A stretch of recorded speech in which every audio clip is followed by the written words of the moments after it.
ಅತಿಥಿ ಮಾತನಾಡಲೇಬೇಕು. ಕಾರಣ ಈ ಕಾರ್ಯಕ್ರಮ ಇಷ್ಟೊಂದು ಯಶಸ್ವಿಯಾಗುವುದಕ್ಕೆ ಕಾರಣಕರ್ತರಾಗಿರುವಂತಹ ಆಡ್6ನ ಸಂಸ್ಥಾಪಕರು ಆದಂತಹ ವಿಜಯಕಲಾ ಸುಧಾಕರ್ ಅವರು ಒಂದೆರಡು ಮಾತುಗಳನ್ನು ಆಡಬೇಕಾಗಿ ಕೋರಿಕೆ.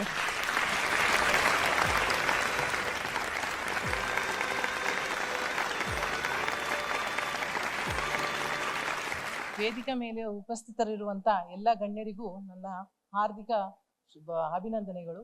ಮತ್ತು ವೇದಿಕೆ ಮುಂಭಾಗದಲ್ಲಿರುವ ಮತ್ತು ಪ್ರಶಸ್ತಿಗೆ ಆಯ್ಕೆಯಾಗಿರುವಂಥ ಎಲ್ಲ ಗಣ್ಯರಿಗೂ ನನ್ನ ಅಭಿನಂದನೆಗಳು. ಏನು ಹೇಳ್ತಾರೆ, ಒಂದು ಒಳ್ಳೆ ಕಾರ್ಯಕ್ರಮ. ಯಾಕಂದರೆ ನಾನು ಕನ್ನಡಿಗ ಅನ್ನೋ ಒಂದು ಕಾನ್ಸೆಪ್ಟು ಹುಟ್ಟಾಕಿದ್ದು ನಾವು ಮತ್ತು ಗ್ಯಾರಂಟಿ ನ್ಯೂಸ್ ಅವರು.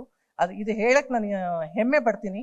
ಯಾಕಂದರೆ ನಾನು ಕನ್ನಡಿಗ ಅನ್ನೋದು ಇದು ಮೊದಲನೇ ಸಾರಿ ನನಗೆ ಗೊತ್ತಿರೋ ಮಟ್ಟಿಗೆ ಕರ್ನಾಟಕದಲ್ಲಿ ನಡೆಸ್ತಾ ಇರುವಂಥ ಪ್ರಶಸ್ತಿ ಅಂತ ಹೇಳೋಕ್ಕಾಗಲ್ಲ, ಅಭಿನಂದನಾ ಕಾರ್ಯಕ್ರಮ ಅಂತ ಹೇಳಕ್ಕೆ ಇಷ್ಟಪಡ್ತೀನಿ.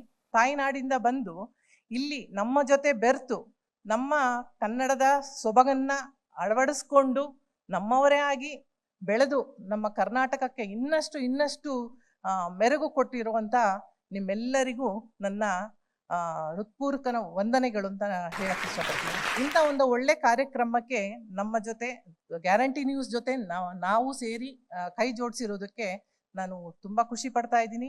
ಮತ್ತು ಇನ್ನಷ್ಟು ಒಳ್ಳೆ ಕಾರ್ಯಕ್ರಮಗಳನ್ನ ನಾವು ಆಯೋಜಿಸೋಣ ಅಂತ ಗ್ಯಾರಂಟಿ ನ್ಯೂಸ್ ಅವ್ರ ಜೊತೆಗೆ ಹೇಳಕ್ಕೆ ಹೇಳ್ಕೊಡ್ತೀನಿ. Thank you so much. ಜೈ ಹಿಂದ್, ಜೈ ಕರ್ನಾಟಕ.